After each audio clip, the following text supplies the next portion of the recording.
தவிர யாரும் நமக்கு தர முடியாது. அவன் அருள் இல்லாமல் உலகத்திலே அணு அசையாது. ஏந்தும் கைகள் இறங்கும் முன்னே இரணம் தருபவன்,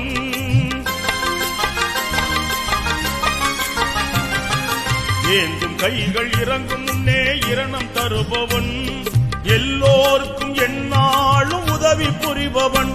கையேந்தி கேளுங்கள் இறைவனிடத்திலே, கருணையை உருவான தலைவனிடத்திலே. வாரி வாரி வழங்குவதில் வள்ளலானவன், வான்புவியை படைத்தாளும் வல்லமையாளன். அதனால் கையேந்தி கேளுங்கள் இறைவனிடத்தில்